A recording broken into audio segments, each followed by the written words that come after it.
मैं एक और बात की ओर आपका ध्यान दिलाना चाहता हूं। यह सभा बहुत उचित रूप से इस विषय में सतर्क है कि हमारी शासन संबंधी सेवाओं के विकास में अपव्यय को रोका जाए। एक समिति बैठाई जा चुकी है तथा अन्य समितियां भी हैं जो इस विषय पर विचार कर रही हैं। इस बात को ध्यान में रखिए कि भारत सरकार को, जो कि 15 अगस्त 1947 से कार्य कर रही है, अब तक की किसी भी भारत सरकार की अपेक्षा अधिक समस्याओं का सामना करना पड़ा है।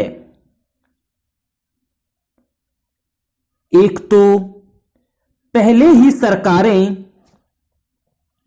सामाजिक ध्येय को,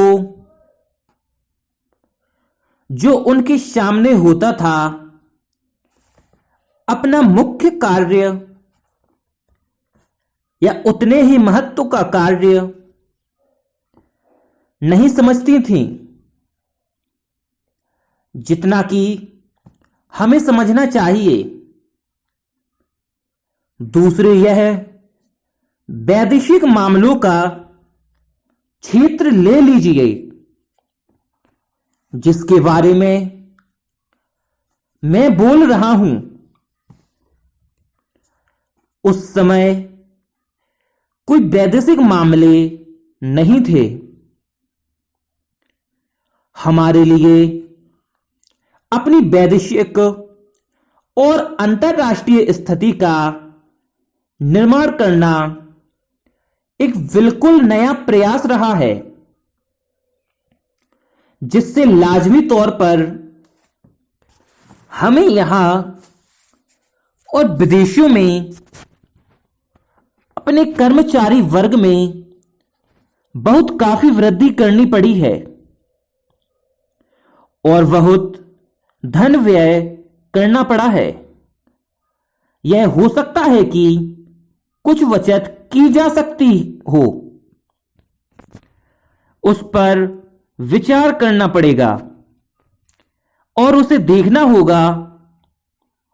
लेकिन आप स्वतंत्र राष्ट्र होते हुए उन वैदेशिक संबंधों के बिना काम नहीं चला सकते।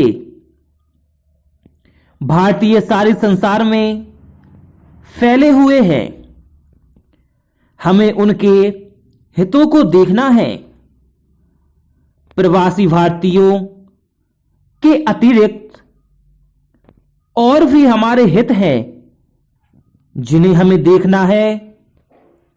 एक स्वतंत्र देश के लिए, विशेषकर भारत जैसे महान और बड़े देश के लिए, यह बिल्कुल असंभव है कि वह देश व्यापार गृहों, विदेशी दूतावासों और विदेशी व्यापार मंडलों आदि के साथ ऐसे संबंध स्थापित किए बिना अपना अस्तित्व बनाए रख सके।